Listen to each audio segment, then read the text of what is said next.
नाग लोगों की उपस्थिति में इस एक्ट को आज मैं जला रहा हूं।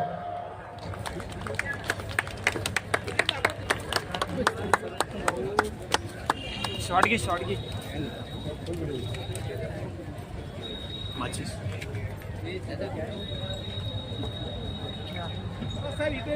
नीचे भोटी डायरेक्ट ऊपर आएगा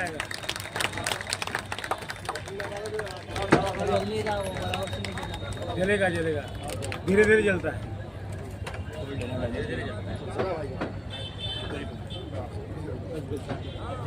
अब जली सही है थोड़ा से इसको जवान इसको पकड़ो और इसको पैरों तेरे कुचल डाल। तो अभी मैंने वो जो कानून जलाया, अब उसका मतलब बताता हूँ। वो कानून क्या कहता है, क्योंकि कालचक्र मैदान में पिछली बार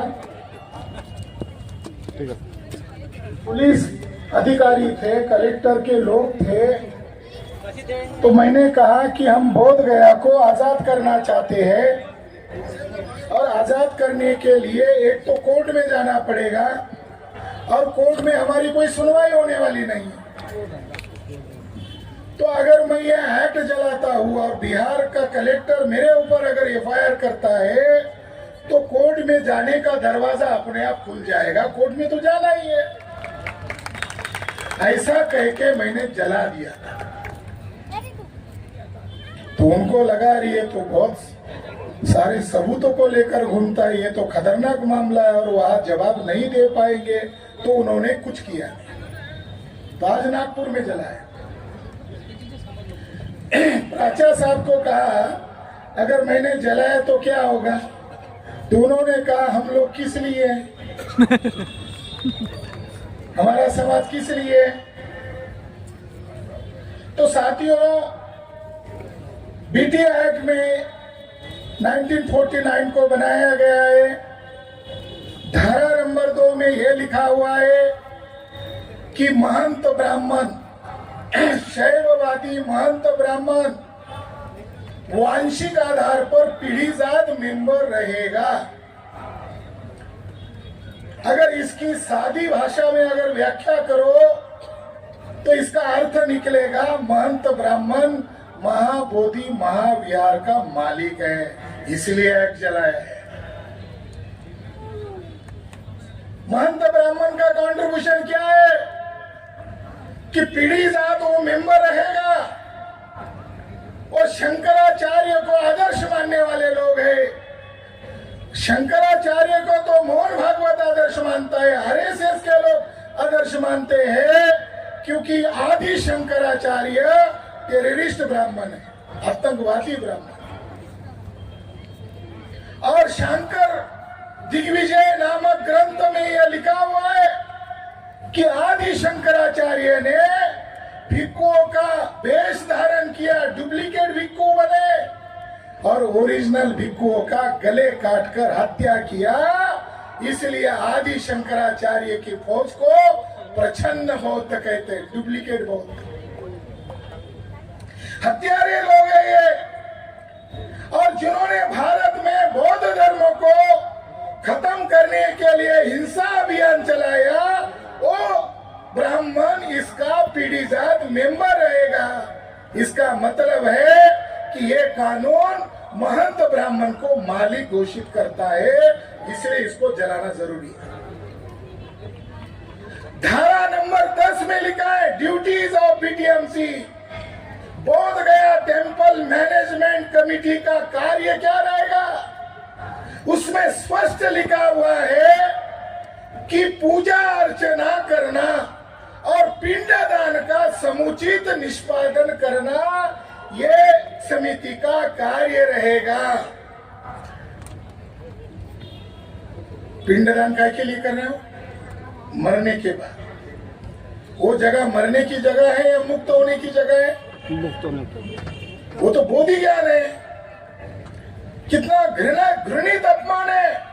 बीटी एक्ट जिन ब्राह्मणों ने बनाया उन्होंने वहां पिंडदान का प्रावधान किया और पिंडदान इसलिए इस एक्ट को जलाना चाहिए। धारा नंबर 13 में लिखा हुआ है कि भले ही यह बौद्धों का स्थान है, लिखने वालों को मालूम था आज न कल ये लोग जगेंगे, फिर आंदोलन करेंगे, विवाद होगा, तो पहले ही लिख डाला ये बौद्धों का भले ही स्थान है, मगर कल जाकर हिंदुओं और बौद्धों में कोई विवाद होता है तो उसका समाधान न्यायपालिका में नहीं किया जा सकता, उसका समाधान बिहार राज्य का सीएम करेगा। ये कितना गुंडागर्दी वाला कानून है, ये तो गुंडागर्दी है। 2012 में वांगड़ी नामक एक नॉर्थ बंगाल सिलीगुड़ी के बुद्धिस्ट व्यक्ति सुप्रीम कोर्ट में याचिका लेकर गए। उनकी एक ही डिमांड थी कि ये जो 9 सदस्य में 4 बौद्ध है और 5 गैर बौद्ध है, तो उनकी डिमांड थी 9 के 9 बौद्ध होने चाहिए।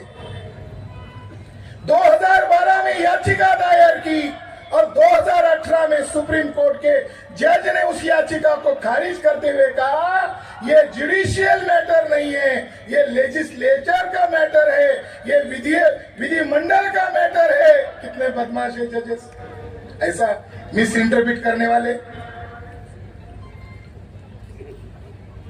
मिस इंटरप्रिट करने में ये लोग उस्ताद हैं। इसलिए इसका एक्ट को जलाना पड़ेगा। ब्रिटिशों के कानून को तुम मानते नहीं थे, तब तुम महान हो गए।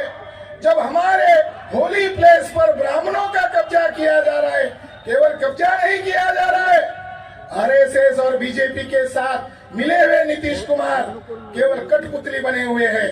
और वहां का जो गवर्नर था, अभी केरला गया है, उसके ऊपर राष्ट्रद्रोह का मुकदमा दर्ज करना चाहिए। जो वहां का गवर्नर था अभी भी जिंदा है, जिसका नाम आर्लेकर है, गोवा का चित्पावन ब्राह्मण है, ओरिजिनल आरएसएस का वर्कर है, उसको गोवा राज्य का गवर्नर बनाया और उसने इंद्रेश कुमार की मौजूदगी में ये कहा ये बोध गया बुद्ध स्थली नहीं है, ये शिव मंदिर है। जो ब्राह्मण चुपके से इसका गलत प्रचार कर रहे थे, आज गवर्नर की यह हैसियत कहां से आ गई? इंद्रेश कुमार कौन है? इंद्रेश कुमार आतंकवादी ब्राह्मण है, मोहन भागवत के बाद सेकंड है। 22 जगह पर बम ब्लास्ट के उसके ऊपर आरोप है।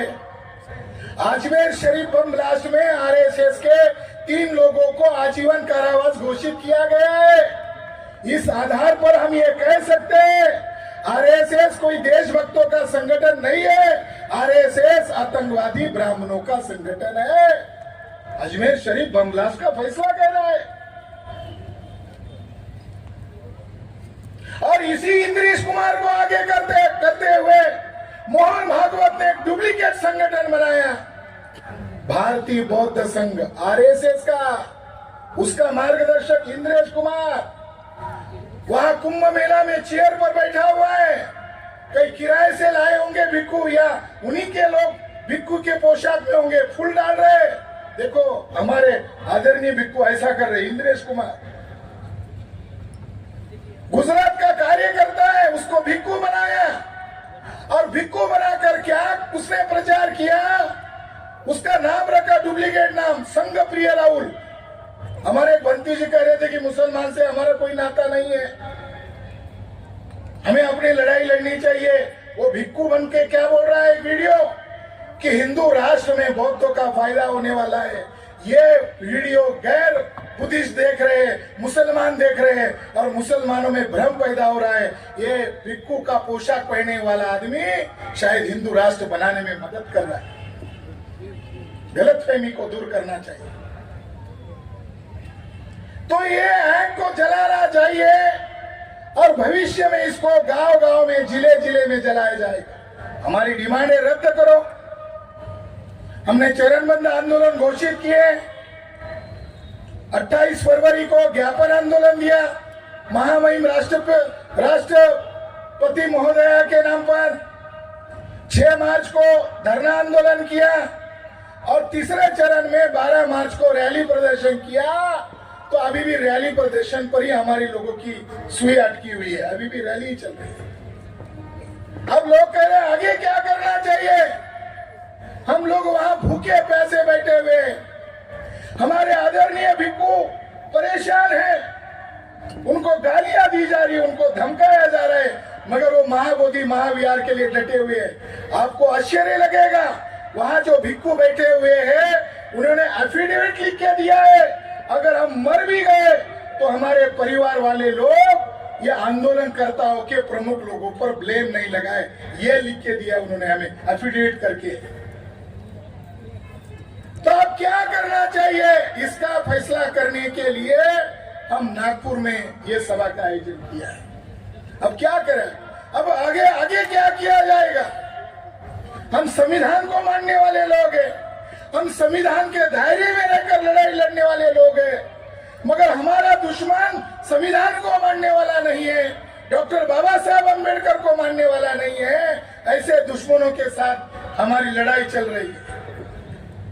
आदरणीय वीराचार्य बंटी जी ने कहा कि आने वाली भारत मई को जिस दिन शाक्य मुनि तथागत भगवान बुद्ध की जयंती है, उस दिन तो लोग जाते ही है, मगर ये नेशनल कॉल किया जा रहा है। ये केवल नागपुर के लोगों को कॉल नहीं किया जा रहा है, ये समस्त भारतीय लोगों को, बहुजन लोगों को कॉल किया जा रहा है कि 12 तारीख का रिजर्वेशन करो और चलो बोध गया, अभी हमें वहां शक्ति प्रदर्शन करना होगा। अब हम अगले चरण की मैं घोषणा कर रहा हूं, आने वाले 15 अप्रैल के दिन, 14 अप्रैल होने के पश्चात नेक्स्ट डे काली फीत लगाकर घर, मोहल्ले, विहार, चौक, चौराहे पर निषेध आंदोलन कर रहा है। उसके वीडियोग्राफ बनाना है, उसके फोटोग्राफ बनाना है और इसको देशव्यापी लेवल पर बिहार सरकार का और केंद्र सरकार का काली फीत लगाकर निषेध आंदोलन करना है, लोकतंत्र के दायरे में करना है। ये 15 अप्रैल को होगा और 30 मई को, आने वाली 30 मई को भारत बंद करेंगे। भारत बंद करना अब संभव है, कोई नेशनल मीडिया नहीं दिखा रहा है, ये सोशल मीडिया से ये देशव्यापी नहीं, अभी अंतरराष्ट्रीय मूवमेंट हो गई है। अगर वो मानते हैं ठीक है, नहीं तो 30 मई को हम भारत बंद करेंगे। लोकतंत्र में ये लड़ाई लोकतंत्र के बाहर नहीं है और संविधान के दायरे में रहकर कर रहे हैं। जनता को आवाज उठाने का अधिकार है।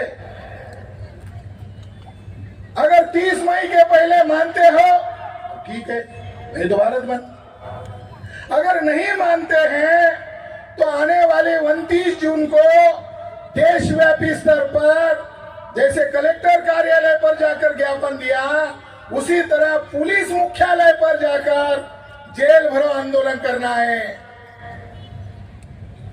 हमने कोई चोरी नहीं किया, डकैती नहीं डाला, कोई अपराध नहीं किया, अपराध तो उन लोगों ने किया है, हमारे ऊपर कौन सी धाराएं लगाएंगे। तो आने वाली 29 जून को जेल भरो आंदोलन करेंगे, देशव्यापी लेवल पर करेंगे। और मैं यहां घोषित कर रहा हूं, हमारे पास इलीट क्लास है, बुद्धिजीवी वर्ग है, वकील है, हम इंटरनेशनल कोर्ट में महाबोधि महाविहार का केस जल्द ही सादर कर रहे हैं। राजा साहब कह रहे थे कि भारत में कोर्ट में करेंगे। मैंने कहा भारत के जजेस होते तो मान लिया जाता। जब ब्रिटिश काल था तो ब्रिटिश लोग कहते थे कि सबको जज बनाओ, मगर ब्राह्मणों को जज मत बनाओ। तो ब्राह्मणों ने पूछा क्यों मत बनाओ, तो ब्रिटिश लोगों ने कहा ब्राह्मणों के अंदर जुडिशियल कैरेक्टर नहीं होता है, उनके पास न्याय का चरित्र नहीं होता। वो लड़ना चाहते लड़े, हमारा समर्थन है, मगर इंटरनेशनल कोर्ट में वो टिक नहीं पाएंगे। और इस मौके पर यहां पुलिस विभाग है, खुफिया विभाग है, आरएसएस का मुख्यालय भी है और हमारा दीक्षा भूमि भी है। तो आज इस मौके पर उन लोगों को वार्निंग दी जाती है कि 11 मई के पहले बोध गया को मुक्त करो, अन्यथा हम आज ही तारीख घोषित करते हैं। आने वाले 2 अक्टूबर को दशहरा है, अर्थात अशोक विजयादशमी है। हम लाखों की संख्या में आरएसएस के हेडक्वार्टर पर मोर्चा लेकर जाएंगे, क्योंकि लड़ाई है। लड़ाई को लड़ाई के तरीके से लड़ा जाएगा। वो अन्याय के समर्थन में, हम न्याय के समर्थन में। मोहन भागवत को पूछने जाएंगे, आर्लेकर ने शिव मंदिर कहा, तुमने रोका क्यों नहीं? हम मोहन भागवत को पूछने जाएंगे, तुमने कहा था कि जाति ब्राह्मणों ने बनाई है, प्रायश्चित लेना चाहिए, अभी तक प्रायश्चित क्यों लिया नहीं? तो साथियों, 2 अक्टूबर ऐतिहासिक दिन रहेगा, अशोक विजयादशमी का दिन रहेगा और ये लड़ाई हम करेंगे। इसके लिए जो कीमत चुकानी पड़ेगी वो कीमत चुकाने के लिए हम तैयार हैं, क्योंकि ये देश हमारा है, संविधान हमारे बाप ने लिखा हुआ है और इस संविधान के खिलाफ जाकर ये बीटी एक्ट हमारे ऊपर थोप रहे हैं, ये जाहिर धिक्कार करने वाली बात है। इस मौके पर कुछ जानकारी आप लोगों को देना चाहता हूं कि बोध गया आंदोलन केवल एक मंदिर को मुक्त करने का आंदोलन नहीं है, ये भारत को बचाने का आंदोलन है। ब्राह्मण लोगों ने क्या खेल शुरू किया है? हिंदू मुसलमान ये झूठ लड़ाई है, काल्पनिक लड़ाई है। असली दुश्मन मुसलमान नहीं है, असली दुश्मन बहुजन लोग हैं। ब्राह्मण मुसलमान को टारगेट करते हैं, मुसलमान प्रतिक्रिया करता है और प्रतिक्रिया को देखकर एससी एसटी ओबीसी हिंदू बनता है, प्रतिक्रिया से हिंदू बनता है और ब्राह्मण देश का शासक बनता है। ये हिंदू मुसलमान खेल नहीं है, ये अल्पसंख्यक विदेशी ब्राह्मणों को भारत का हुक्मरान बनाने का एक गेम है। असली लड़ाई क्या है? असली लड़ाई बौद्ध धर्म बनाम वैदिक ब्राह्मण की है। इस देश के शेड्यूल कास्ट के लोग, शेड्यूल ट्राइब के लोग, अदर बैकवर्ड कास्ट के लोग, नॉमिनी ट्राइब के लोग, इनके पुरखे बौद्ध थे। इनको जगाने के लिए बाबा साहब अम्बेडकर ने नागपुर में धर्मांतर किया और ये कहा कि ये महारों का धर्म है, इसीलिए महारों को दे रहा हूं, ऐसा नहीं कहा। ये कहा ये नाग लोगों का धर्म है, ये नागपुर उसकी निशानी है, या नाग नदी बहती है और नाग लोग जो है ये बहुजन लोग है, जिनको 6,500 जातियों के टुकड़े में इन विदेशी ब्राह्मणों ने तोड़ा है। इन नाग लोगों को धर्म की दीक्षा दिया, ये नाग लोगों का धर्म। मैं हिंदू मुसलमान की लड़ाई काल्पनिक क्यों कह रहा हूं? 2019 में अयोध्या का फैसला हुआ, जिस जज ने फैसला सुनाया उस जज का नाम है जस्टिस रंजन गोगोई। जस्टिस रंजन गोगोई के ऊपर एक महिला ने सेक्सुअल हरासमेंट का आरोप लगाया। स्वर न्यायाधीश के ऊपर सुप्रीम कोर्ट में एक महिला ने गंभीर आरोप लगाया, जांच बिठाई। जस्टिस बोबड़े खानदानी आरएसएस का वर्कर, कोर्ट यहाँ कोर्ट है नागपुर में, उसके दादा का पुतला भी है, वहां देखो, वकील थे। बोबड़े ने गोगोई की जांच की, पटनायक ने उस महिला की जांच की। अभी तक पता नहीं चल रहा है कौन दोषी है। पटनायक ने महिला को निर्दोष घोषित किया, बोबड़े ने गोगोई को निर्दोष घोषित किया। अभी कुछ पिछले माह एक पत्रकार ने कहा, अरे वो जांच का क्या हुआ? तो गोगोई ने कहा, मेरा भारतीय न्यायपालिका पर विश्वास ही नहीं है, मैं वहां जाऊंगा ही नहीं।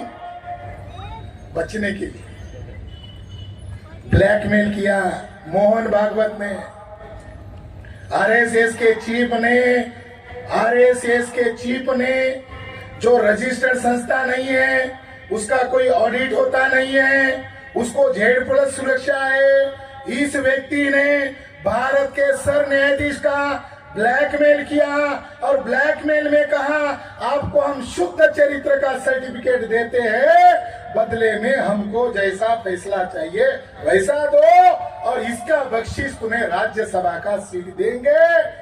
वैसा ही हुआ और उन 5 जजेस ने 1250 पेज का जो जजमेंट दिया, आखिरी लाइन में लिखा आस्था और श्रद्धा के बुनियाद पर राम का जन्म बाबरी मस्जिद के बीचों बीच हुआ।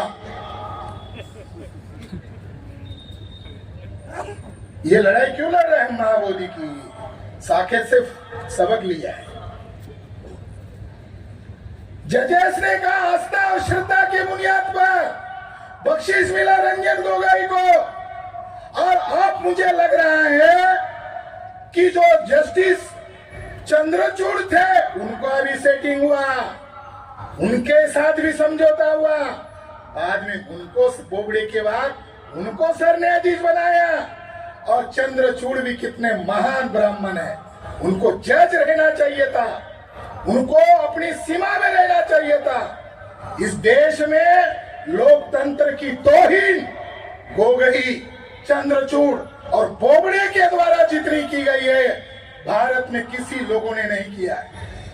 चंद्रचूड़ महाशय स्वर न्यायाधीश, पेशवा ब्राह्मण की औलाद, पुणे में गए और पुणे में जाकर कहा रात को मेरी श्री राम प्रभु के साथ मीटिंग होती थी, कभी आधा घंटा चलती थी, कभी 2-2 घंटा चलती थी, और फिर सवेरे कोर्ट में आता था और कोर्ट में रात को राम ने मुझे जो बताया वही मैं ऑर्डर देता था। कितने महान जज है भारत के न्यायपालिका पर कलंक लगाने वाले, कितने महान जज होंगे। ऐसा होता है? ऐसा होगा क्या? इसको का न्यायपालिका माना जाएगा? विवादित जगह है 2.77 एकड़, 2.25 एकड़ जगह।